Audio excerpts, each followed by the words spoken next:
everyone, it's Desiree, and I am here with Simon Says Stamp, and I am going to create all kinds of backgrounds using their January 2020 card kit, the Snowflake Builder. Now, I know I said 5 cards, 1 kit, and I think that is what I ended up with, but I'm actually going to focus on creating backgrounds from pattern paper to the alcohol inks.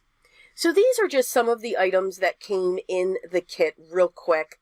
You got some pattern paper that was double-sided, that beautiful stamp set, the die that's very intricate, some mica flakes, the distress ones, and you got some collage medium, and you also got an alcohol ink in patina, and then you got these most adorable small snow globes. So I'm going to use the die, the stamp set, and the pattern paper. So what I wanted to do first was get the alcohol inks out of the way, and I dug into my stash and got 2 more colors, denim and aqua. Now, the aqua was honestly ridiculous to get because it's very close to the patina. Just saying. I mean extremely close. You can hardly tell. So I like to use my blending solution, or you can use your alcohol if you have that in your stash. Put that down, and I like to get a solid coat.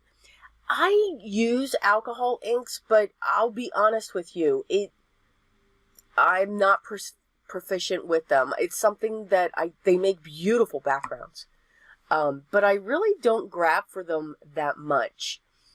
I do like the look of the alcohol ink when it looks spotted. So you can see as I keep dropping colors down, and you can't tell which one's the aqua, I'm just saying. Yeah, they're 2 of the same colors. If you've got patina, you don't need aqua. I'm just saying. But you can see how I'm getting these spots. Now, what I'm using there that looks like a rocket, it's a camera lens cleaner. It's a puffer. I don't know what it's professionally called. I call it the puffer. But that helps to move this around. Now, do you need that? Absolutely not. Get a straw. Just straw does the same thing. Straws are perfect. Now, I also did pull out my silver mixatives. I have absolutely no luck with the silver mixatives. When I use them, they look like blobs. It looks like somebody, well, let's just say it, sneezed on my alcohol ink paper. And that's the paper that I'm using. I do like to use the Yupo as well, but I do also use the alcohol ink paper by Ranger. And that is what I'm using here. So what I'll also like to do is put my color down, and with a lot of blending solution, I'm going to move this piece of paper back and forth to get that solid color. If I want it to look variegated, I'll keep puffing it or keeping air on that one side so that the alcohol ink hangs out there. Changed my mind. Now I'm going to add in my denim, and now I'm just going to keep dropping it where I am comfortable using alcohol inks. And I guess it's Sherry Carroll with Simon Says. She just keeps dropping colors and lets them form their dots and their spots. That's the look that I like. So I'm putting color after color after color on top of each other. As I'm using this puffer, I know there's a more technical term for this, but it sounds cute. It's creating those dots, those bubbles, whatever they're called. And I just really, really do like that look. So the one with the silver, I do not. But again, we keep practicing. We keep practicing, we keep playing with what we have in our stash, and we'll continue to get comfortable with it. So I'm going to set those aside and let those dry. So that's one type of backgrounds, and we're going to do more to one of those. For the next background, I'm going to use a piece of the pattern paper, And I'm going to stamp a couple of the snowflakes. Now, this is a snowflake builder stamp set. So what Simon Says did with this stamp set was they have two styles of the snowflake that go together. You can layer them. And they have dotted lines around those two images so that you'll know what layers with what.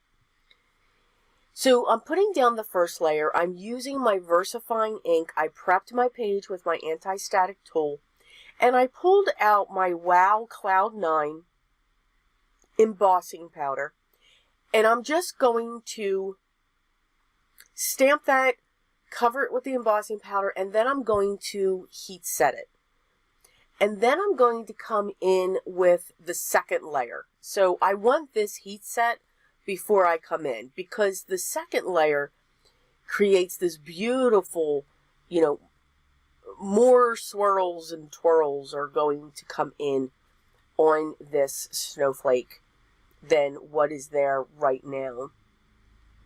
So I'm going to get the second layer set in place, and then I'm going to do the same thing. I'm going to stamp that in my Versamark ink. I'm going to use my Cloud 9 Wow embossing powder, and then I will heat set that again. It's, you know, it's tough. To see over that is very difficult unless I just knock out my camera or my phone, and I will. So I try to do this on an angle. That's why it takes me so long to set those snowflakes in place. I do like to stamp twice, especially if it's something I can't see, just to make sure I have a good, solid coverage for the image. So it just does create a very beautiful effect on that snowflake. Now I'm going to come in with a second one. I believe on this one, and I'm looking back at the card, I believe I placed, yes, I did actually place 3 of them. Oh, and I do end up with 5 cards as I'm looking at these. So again, it's the same thing. I'm going to make sure my page is continually prepped. I'm going to stamp my first layer. I'm going to heat set it. And then I'm going to come in with the second layer. So I'm using my Wow Cloud 9. It's a glitter embossing powder. It's actually my favorite glitter embossing powder. I think it works really well, and it doesn't go everywhere. I just have I have really good luck with that. But I chose that for the background paper that I chose. Now this background paper has some very small silver snowflakes and stars on the one side, so that's why I went with the metallic. Thought it would actually pull them out. And I just love the background. It almost can make it look like it's a storm. You know, wind coming in. It's probably a piece of wood or marble. At least that's what it's supposed to be. But again, think outside the box. You know, just because that's probably a piece of wood or a piece of marble doesn't mean that it can't look like a snowstorm. I keep saying that word, and you know, we are only in the beginning of January, so in my area, we probably have like another 3 months of winter. Our winters have been going into April, even May sometimes. So yeah, we got a while to go. So that is our next panel here. We did a little bit of embossing to create our background using the stamps that we have from the kit. Now I'm just cleaning up because yes, I spilled it. Yeah, you knew that was going to happen, right? Just saying. And there's our card. So for our next panel, I pulled out my blue shades and my gray shades of my scrapbook.com inks. These were not sent to me. I have made the purchase of these. And I've been playing around with them, and I'm finding I'm liking them. I like the quality. I like how they stamp. The cases make me nervous.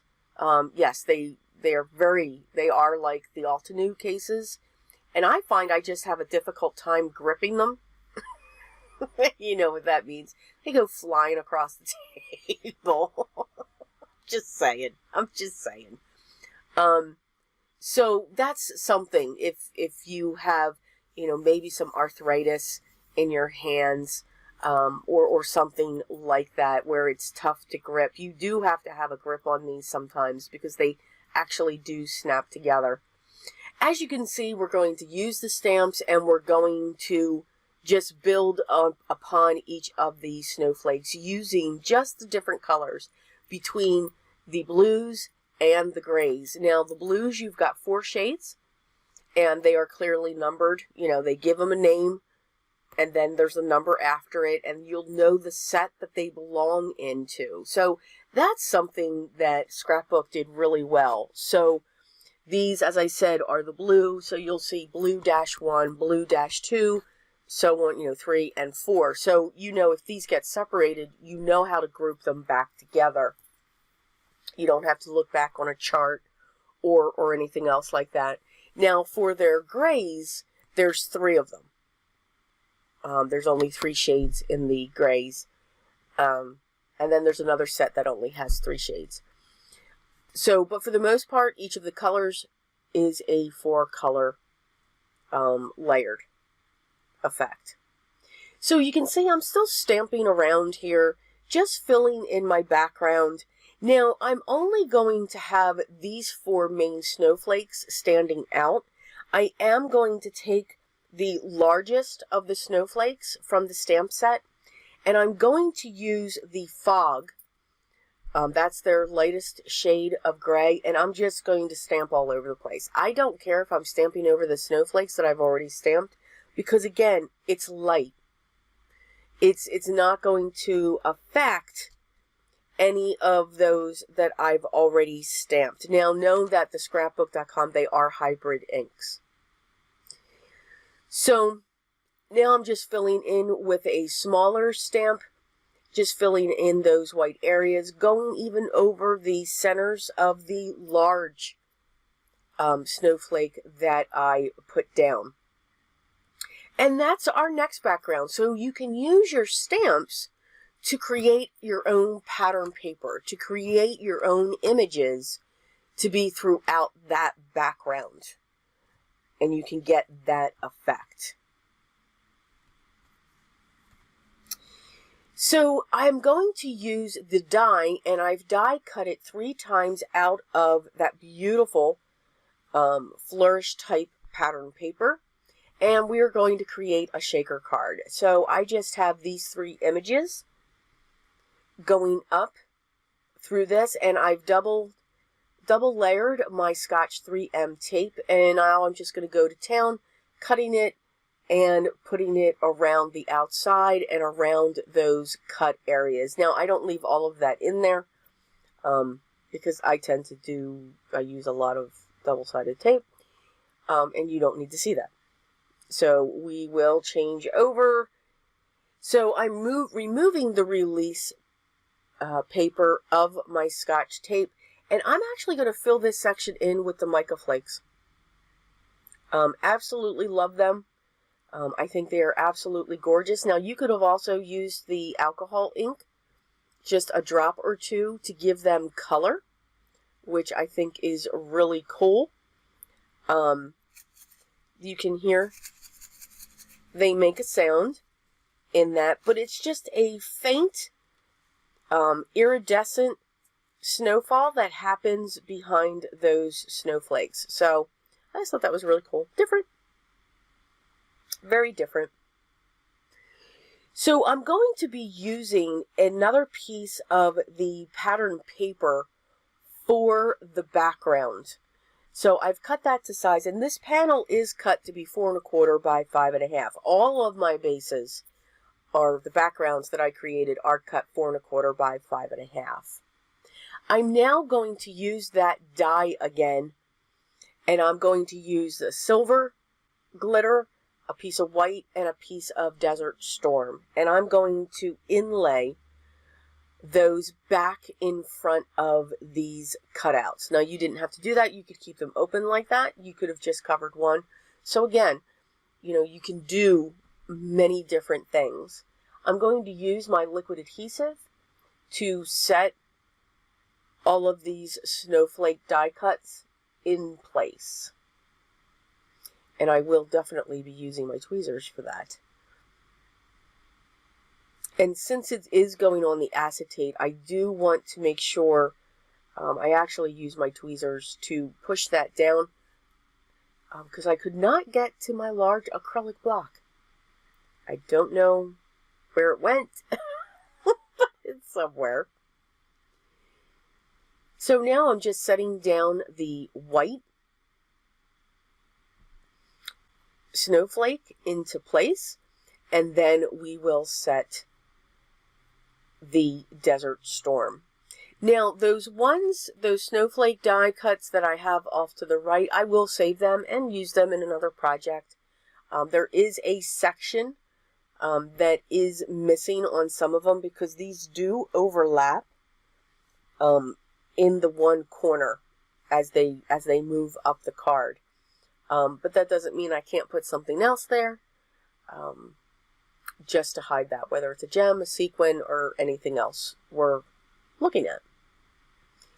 I'm going to use my pearls, and I'm going to place a large pearl in the center, and then I'm going to place a pearl on the outer part of the snowflake that has the dot. So there's only 4 of those.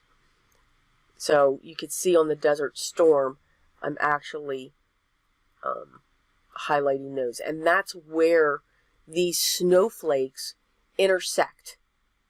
So there'll just be one pearl that sits there. So of course I dumped them out over my glass mat, because these are tough to get to flip around. It's really funny. It's the little things that I struggle with, right? Right. I am using my wax pencil to pick them up. I do find it is perfect for pearls and sequins and gems and even cardstock. So now we are back to our alcohol panels. Now the one that's out on the right, we just leave that one alone. I'm using the one that is covered all over, and I'm using a little bit of repositional tape. And I pulled out my alcohol ink pad. So I am stamping these images down, and I'm going to grab my microfiber cloth, and I'm going to wipe what I stamped away, and you will see the image appears. Now, I don't think it doesn't come up great. So I do try to stamp this again, thinking, okay, maybe if I just need more ink down there. I'm not sure if I need it to set a little bit longer than what I was letting it set. But in the meantime, I took a piece of Nina paper and stamped it again. So now I have these images there and on the other side. So there was all kinds of things that I was actually trying here. So I got one look on the one side, and then I got this very faint look on the opposite side. Still want to practice with that. That gave me some interesting ideas. Again, I stamped the layers as well onto that. I let it sit a little bit longer. Really didn't see a difference. What I will say is, when you're using the alcohol ink on a stamp and going down onto an alcohol panel, and if I'm not sure if it's the same effect on the Yupo paper, but I will say on the alcohol ink paper, a stamp positioner I find is helpful. It controls the stamp.